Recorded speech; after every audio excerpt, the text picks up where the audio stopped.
Bonjour à toutes et à tous et bienvenue encore une fois sur Foot avec Lucien.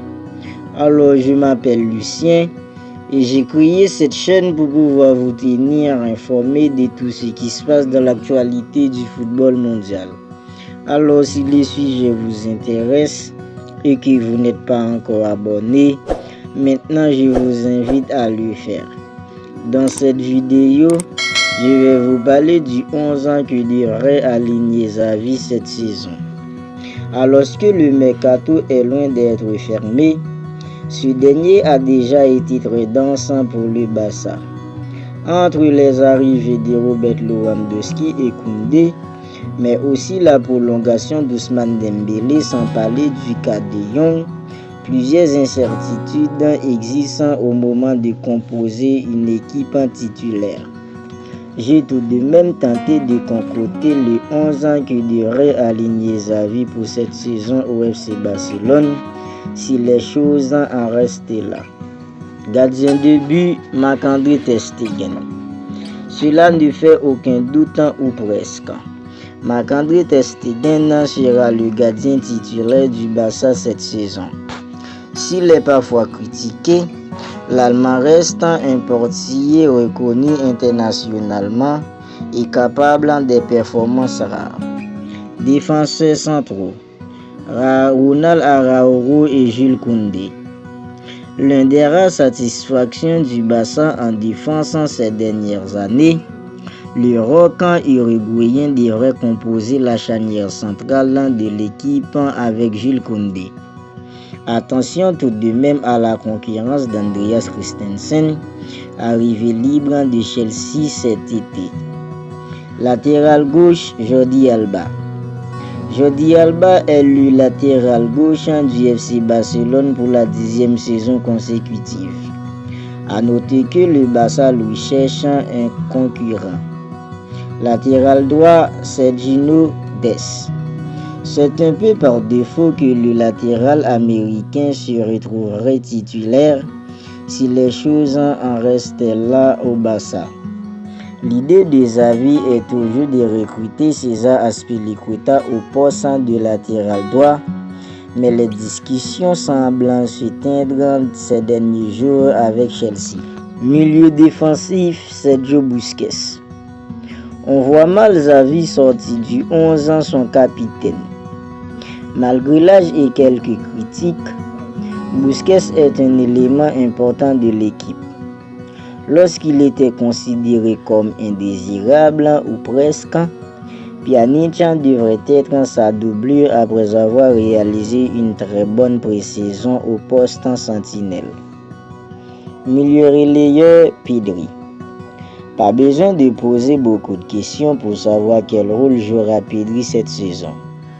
Le jeune surdoué espagnol sera titulaire indiscutable dans le 11 ans de Xavi, qui a toujours ou presque fait appel à lui quand son état de forme le permettait. Franck Kessié, qui est arrivé libre cet été du Milan AC, aura probablement son mot à dire. En tout cas, Gavi devrait partir titulaire pour cette saison. Le milieu de terrain formé au club a prouvé tant qu'en club qu'en sélection qu'on pouvait compter sur lui malgré ses presque 18 ans. Mais il est fort probable que Busquets, Pedri et Gavi soient ceux qui constituent le milieu du Barça cette saison.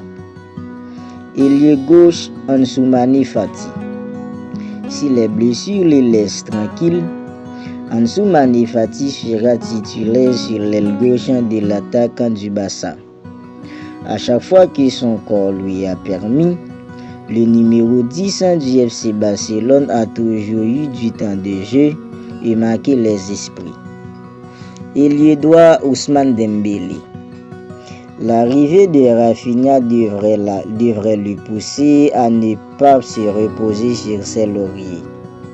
Ousmane Dembélé garde probablement une légère longueur d'avance sur la recrue brésilienne. En effet, sa pré-saison et notamment son match contre la Juve ont marqué les esprits, De plus que c'est en grande partie grâce à Xavi qui ne voulait absolument pas le perdre que la prolongation s'est finalement faite. Avant-centre Robert Lewandowski. Une des plus grandes évidences du 11, Robert Lewandowski n'est pas venu au Camp Nou pour s'asseoir sur le banc. Le Polonais est ce qu'il se fait de mieux au poste d'avant-centre. Ses statistiques et sa carrière parlent pour lui. Aubameyang lui fera un remplaçant de choix en cas de pépin physique. Autre chose, Rafinha aura affaire à la concurrence féroce de Dembélé et Fati. L'ancien Rennais devrait tout de même trouver du temps de jeu. En effet, il devrait souvent entrer en jeu pour dynamiser l'animation offensive et aussi pallier les probables blessures de Dembélé et Fati qui sont habitués de l'infirmerie. Les supporters du Barça l'ont probablement remarqué que Frenkie de Jong n'est pas dans le 11 ans probable que j'ai imaginé pour le Barça. Deux raisons à cela. Tout d'abord, bien qu'il veuille, le club semble déterminé à le vendre. Manchester United et Chelsea sont les principales pistes. De plus, il a été baladé à plusieurs postes, dont celui de défenseur central. Alors que la charnière Koundé-Araújo semble être une évidence. S'il reste finalement au Camp Nou, il est très probable que Xavi lui fasse une place sur le terrain. Alors, qu'en pensez-vous du 11 que j'ai imaginé pour le Barça cette saison? N'hésitez pas à débattre dans les commentaires. C'est la fin de cette vidéo et j'espère de tout cœur qu'elle vous a plu. Si c'est le cas, n'hésitez pas à commenter, liker et si vous n'êtes pas encore abonné, n'oubliez pas de le faire pour ne rien manquer de mes prochaines vidéos. Je vous dis à très bientôt pour une nouvelle vidéo sur Foot avec Lucien.